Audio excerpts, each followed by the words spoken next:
Finds me at Parsable Hall, which is at Skyerholme, just on the eastern edge of Grassington Moor. I'm going to follow this beck up. It'll run through a change of geology because it's on the sandstone at the moment, and then we're going to find a place. We're going to go into a limestone gorge where the water will disappear, or at least it had done when I was last here in the summer. Be interesting to see with these water levels and a bit of rain. Anyway, off we go. So actually, having set off and looking at the beck, I can't imagine there's any water coming down the gill. Might be some coming out of the ground though. There's a few springs before you get to it. We'll have a look at that. Far up, and the first glimpse of a change of geology. Those are limestone beds on the opposite side, and it's turning a bit more gorge-like. You can see it's very quickly narrowed in. And then you crest a little hill and you come across this.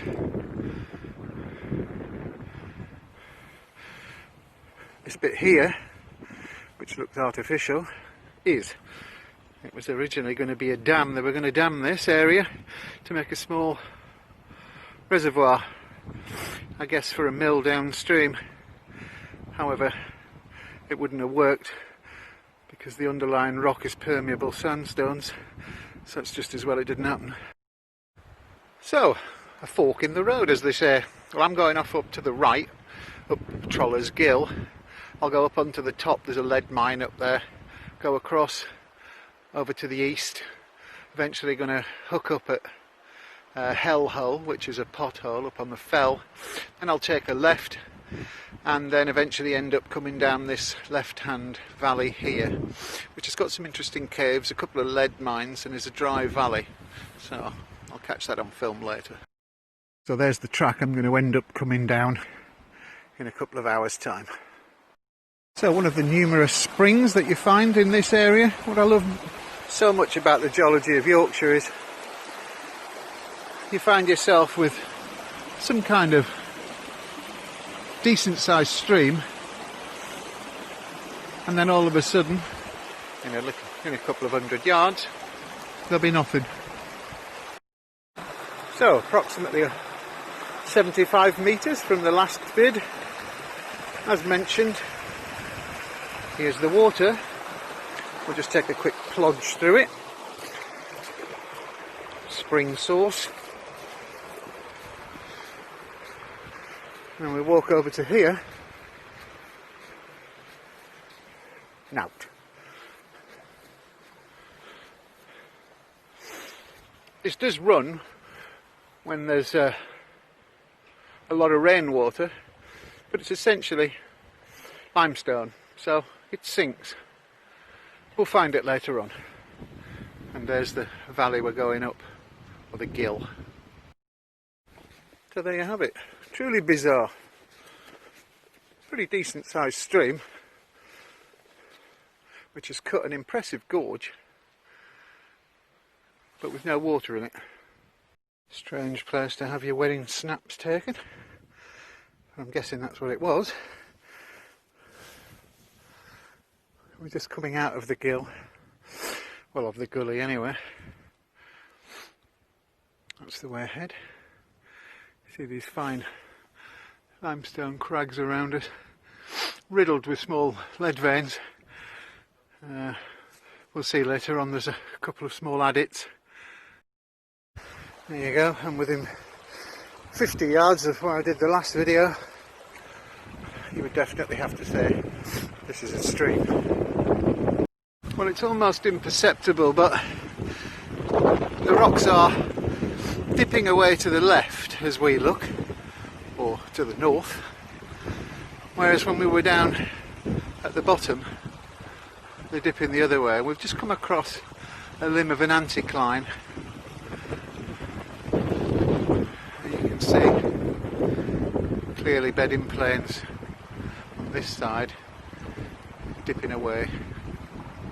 Now you can see very clearly the rocks are dipping apparently upstream, but it's actually slightly away from, it's almost directly in front of me in fact. A bit upstream, some evidence of a little drive. People would have just got in and hacked out a bit of galena with a hammer and a pick. Not much, but they're all over here. So within a couple of 100 metres we've now got a full-blown stream. Fascinating stuff. Crossed the crest of the anticline. We find that the beds are dipping now quite steeply on the northern arm of it. So we now find ourselves at the top of the gill, up onto the moor, the site of an old spoil heap. Well, I guess it's some kind of, I don't know, pumpkin house or whatever you. An idea of how bleak it was up here. These lead mines are certainly in some obscure places, I'll give you that. This one's a bit more accessible than Buckton I went to the other day. There's some little remnants of a, I don't know, maybe they just have a brew in it. You can come round, just round the corner from it, and something approaching an entrance, a drive, an adit.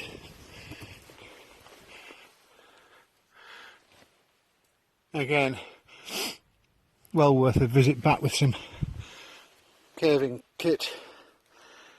Got to be careful of the air though. So up onto the tops, heading off over this way, I'm going to Hell Hole, which is a bottom. As mentioned earlier, that's the other valley. Obviously we're now at the top of it. I'm just going to dip down over there, go up that track, up the green little chute that you can see until you get to the edge of those little plantations. Stop there. So I walked up, interesting little shake holes dotted about all over. This is the entrance to Hell Hole. Bill and I have decided to come back and have a punt at this at some point in the future. Little clamber down, it's pretty easy to see what the way on is. I know there's a few pictures as soon as you go in, so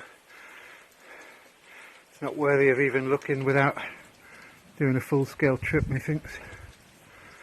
Interesting.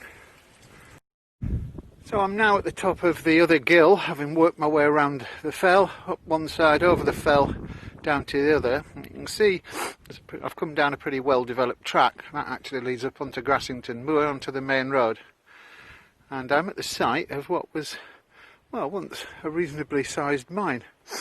There's an entrance just behind me, and even by my standards, having a little ratch about in it might be best described as sketchy, I suppose.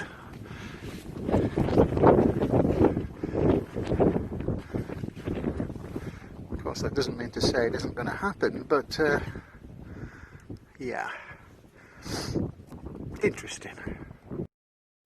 I'm now about 25 feet up from the entrance directly, and you can see they've sunk in quite a few drives, but over time they've fallen in, which is why it might be a bit dodgy going in the bottom one.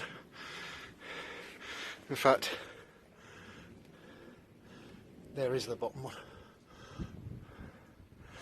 Yeah, might give that a miss. You can see it covers quite a large area actually. I think at one point it must have been quite busy up here. Turn around, got a gate here. Another flat area, and up to the right you can see a spoil heap going into a small adit. I went in that in the summer. Doesn't go very far now, it's blocked. Interesting little place in a small ravine. Not sure about the rock above it.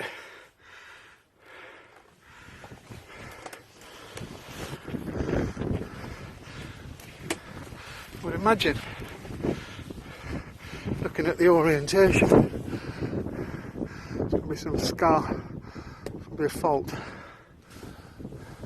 And the fact that it carries on along here. Yeah. There's been a pig of a place to work up here.